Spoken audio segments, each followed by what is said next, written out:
V jednom slnečnom sade, kde jablone voňali a včely bzučali ako tichá hudba, žila malá síkorka menom Pipka. Bola rýchla, veselá a neposedná, stále poskakovala z vetvy na vetvu a nikdy nevydržala chvíľu na jednom mieste.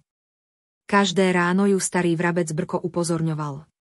Pipka, ak chceš niečo dosiahnuť, musíš sa naučiť čakať. Svet nebeží tak rýchlo, ako tvoje krídla. Ale Pipka sa len zasmiala. Čakať. Na čo? Keď chcem niečo, hneď letím po to. Jedného dňa sa v sade objavil človek s vrecúškom plným semienok. Rozsypal ich po zemi a Pipka si pomyslela. To bude hostina. Rýchlo zosadla na zem a začala semienka zbierať.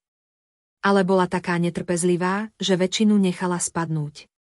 Keď sa o pár hodín vrátila, všetky semienka boli preč, odniesli ich mravce a iné vtáky. Pipka zostala hladná. Smutne si sadla na konár a zammlala.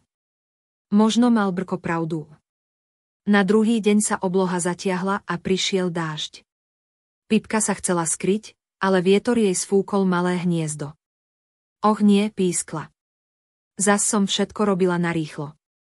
Vtedy priletel starý Brko s kúskom machu v zobáku.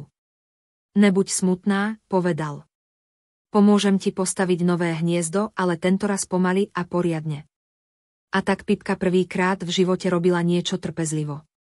Vetvičku po vetvičke, kúsok po kúsku. Trvalo to celý deň. Keď večer ustal dážď, Pipka sa uložila do svojho nového, pevnému hniezda. Je krásne, zašepkala. A postavila som ho sama. Brko sa usmial. Nie sama, Pipka. Pomohla ti trpezlivosť. Na ďalšie ráno svietilo slnko a lúky sa leskli od rouzí. Pipka zbadala, že tam, kde padli semienka, vyrástli malé zelené výhonky. Zaletela bližšie a pochopila. Keby som vtedy počkala, mohla som si ich vypestovať. Odvtedy sa už nikam neponáhľala. Naučila sa, že niekedy práve čakanie prinesie tie najkrajšie výsledky. Poučenie. Nie všetko sa dá mať hneď.